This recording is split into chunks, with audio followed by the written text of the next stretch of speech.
And we would like to move to our next presenter in this session. So I would request him to join us, and then we can quickly. I would not go into the detailed introduction because we are running short of time. So we'll start with the session with the presentation. Uh, Please, you are most welcome. Thank you very much, Honorable Session Chair, the distinguished guests, and dear participants. So thank you very much for inviting me in this session. So the title of my presentation is From Fragmentation to Unity in German AML Reform, Anti-Money Laundering Legal Reform, a blueprint for administrative-style financial intelligence unit in Bangladesh. One of the reasons why I chose this topic, because financial crime is closely related to the corruption, and corruption is closely related to how we understand and how we want to achieve sustainable development goal in every country. So I will focus on the financial intelligence unit, those who are responsible for monitoring the financial institution so that they do not become part of the anti-money laundering process in any jurisdiction. So financial intelligence units are a public institution or agency located sometimes in the central bank, sometimes among the police force, sometimes it is close to some tribunal or court. Their job is to collect financial intelligence related to different types of financial crime. And that is how they monitor the health of the financial sector of a country. There are different types of models. So it's a very quick overview. There could be a judicial model. Sometimes financial institutions and financial intelligence units are part of some judicial body. It could be close to the court or some tribunal. Or it could be a law enforcement model, when there's a specific part of the police force. For example, they work with the financial institution. Their job is to monitor financial institutions and their suspicious transaction reports or cash transaction reports. And if they find anything suspicious, then they go for action. And there's another type that is administrative model. Sometimes they are located within the main financial policy making body of the country. In case of Bangladesh, this is the Central Bank of Bangladesh. So the Bangladesh Financial Intelligence Unit is the administrative style, and they're part of the Bangladesh Bank. So that is administrative in a sense that they do not investigate, they cannot prosecute anybody, but they can collect information and disseminate. So what's the impact of financial intelligence in this different model? Which country will select which model? That depends on the priority they have. And the main purpose is to combat financial crime of all types. But if a country chooses only one specific type, it could be the administrative model or judicial or law enforcement. It has certain limitations. For example, coverage is often very limited and they have limited resources. For example, when they have something like administrative model in Bangladesh, they face a lot of trouble investigating some of the crimes because they need to rely on other law enforcement agencies. So this is a resource constraint clearly. And also legal hurdles. For example, they do not have the legal mandate to do some of the things. For that, they need to rely on other public agencies. So, of course, and there's a coordination challenges. A lot of research recently found out that there's a coordination challenge. That's why a single type model could be law enforcement or administrative or judicial model. They face a lot of trouble in doing their job. So in order to overcome this problem, some of the countries, they focused on kind of hybrid model. So when it comes to a hybrid model, often they wanted to combine at least two of these models, maybe law enforcement with administrative or administrative with the judicial model, etc. The experience is mixed in different parts of the world, and it still has some limitations. And this is the process that we saw all across the world. that different countries are trying different things because the whole idea was new. Everything started with the September 11 incident. And after that, countries are trying to control this vast area of financial institutions. That includes all the banks and then insurance companies. And nowadays, even they are looking into the bullions and then also the professionals like lawyers, those who are dealing with clients of different types. So the core function of a financial intelligence unit, if you just go into the very basic, is that the financial intelligence unit, they will collect different types of financial intelligence from the market. So the type they collect is suspicious transaction reports and also cash transaction reports.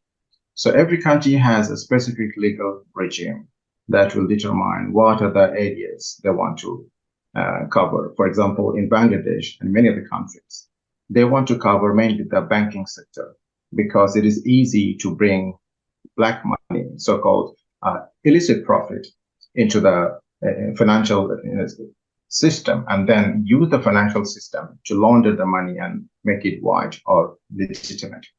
So banking sector is the focus in many countries. So the financial institution require the banking sector to transmit suspicious transaction reports and then cash transaction reports.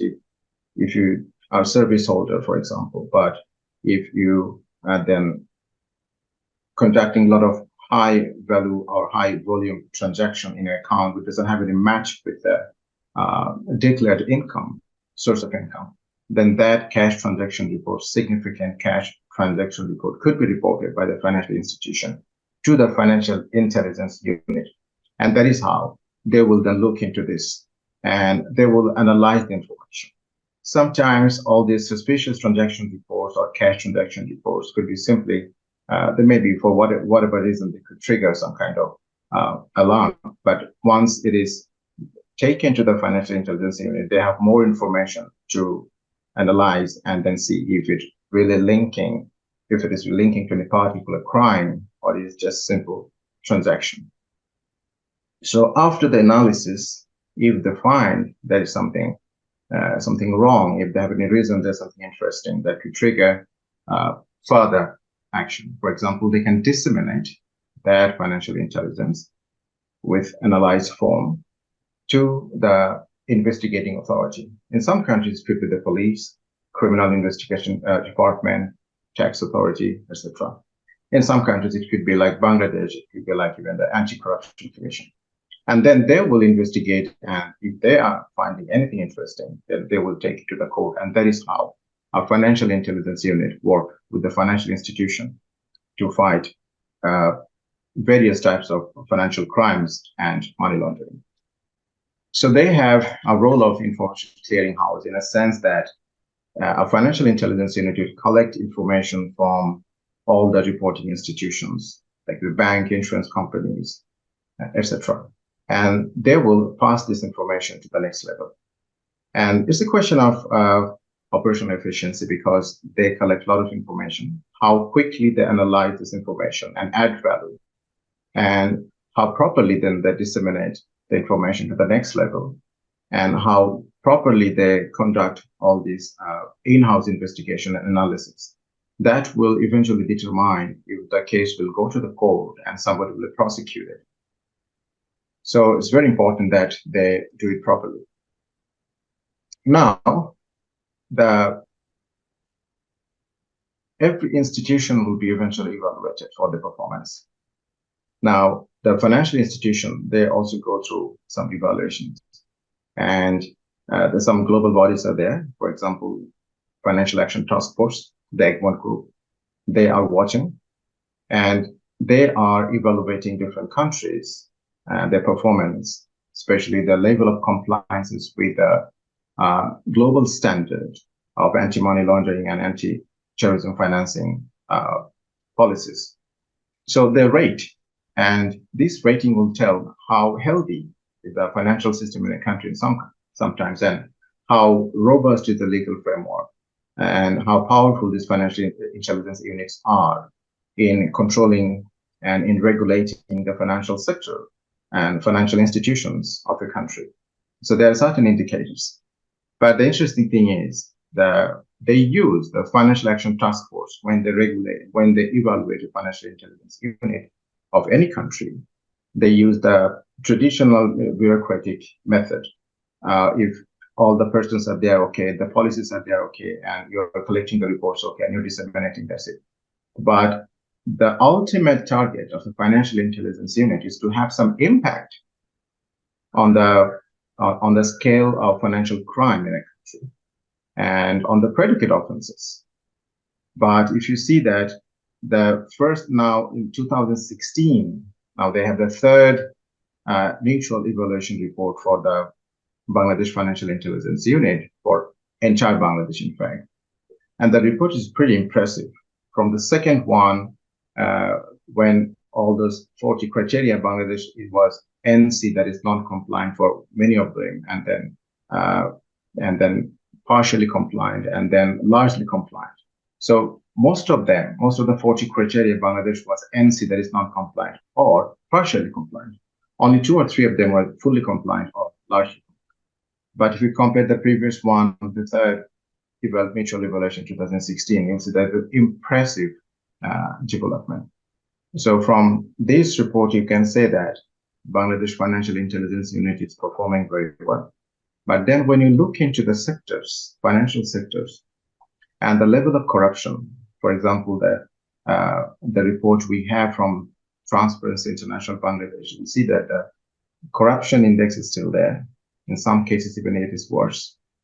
Then if we say that the financial intelligence is doing well in regulating the financial institutions so that financial crime stays at a controlled level, and their performance is evaluated by international body as they're doing very well, then why the corruption is rising? So there's a mismatch between this evaluation that says that they're doing very well, but then the level of corruption in a country that is reported by Transparency International.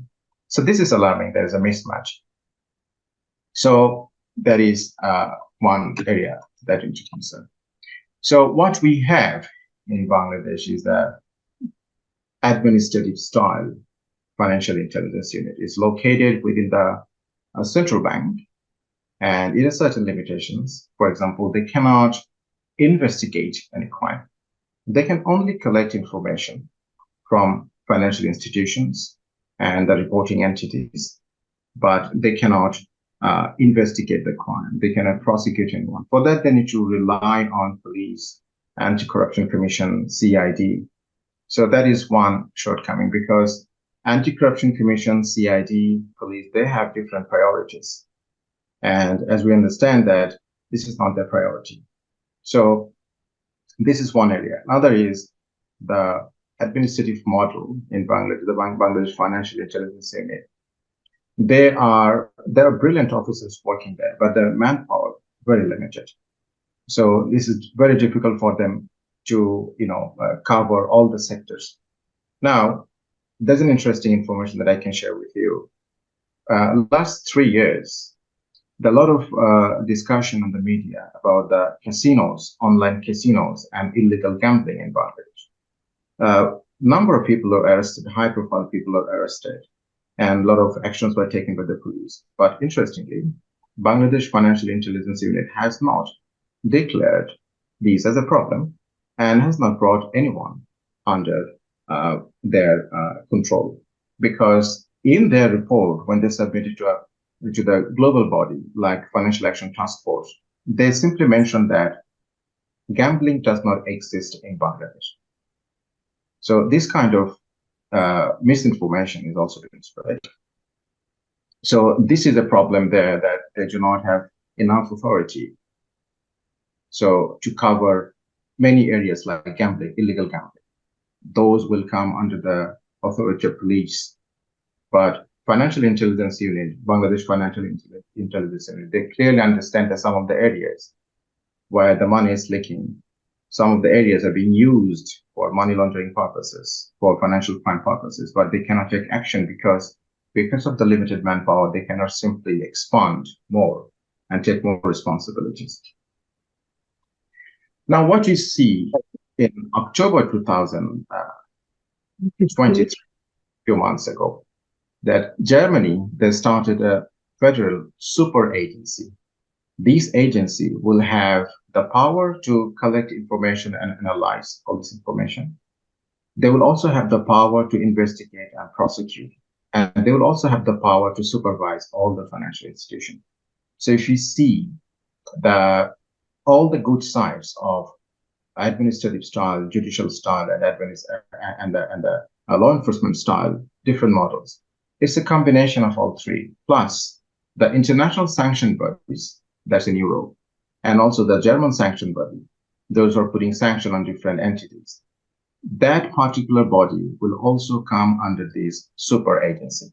Now, this super agency will have a lot of power in terms of handling financial crime in Germany. So this is a remarkable decision taken by them. Now, we still don't know how will it work. It has just started working on 1st of January this year. So still we need to see how it works for them. And maybe in future, we can see if some of the things we can take from them. So, and then the implementing the reform in Bangladesh is a problem because a lot of resistance will come. Resource is a problem for us, and political will another problem for us. But there are opportunities. There are opportunities from 2003. We have a very functional financial intelligence unit, and there are very small number, but they're quite experienced officers are there. And good thing is that normally in different countries, these experienced people will transfer from one place to another. But the financial intelligence unit in Bangladesh is a single body, and they have trained the people. They have very trained manpower, so human resources. So this is a good thing. And it is located within central bank. So they have a lot of authorities. Just they need to use this opportunity, and they have the budget and everything. So proper political power, political will, and proper management can give them the same power that the German supermodel, financial intelligence model is now promising to the rest of the world. Another problem is about the data privacy and international cooperation is another challenge for us. For example, Bangladesh doesn't have any data protection law. That only what it means, among other things, is that if we want to collect financial intelligence related to some kind of corruption of a Bangladeshi official or institution from European Union, then the European Union will not send those information to us because the GDPR, General Data Protection Regulation, will prohibit any European entities from transferring personal data to Bangladesh because we do not have any data protection law. That is the prohibition in the GDPR. So we have a functional financial intelligence unit, but because we do not have, since we do not have the data protection law, so it will be difficult for us to actively participate in international cooperation. So that's another challenge, but at the same time, it's an opportunity we can Dr. Zahurul, in conclusion, we just want to say that there are opportunities in Bangladesh, and we can use those opportunities.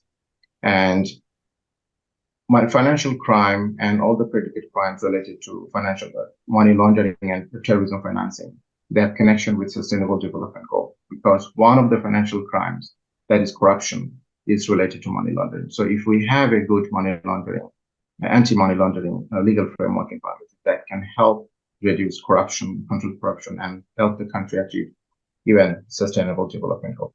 So thank you very much for the time. I'm happy to take any questions if the moderator allows. Thank you.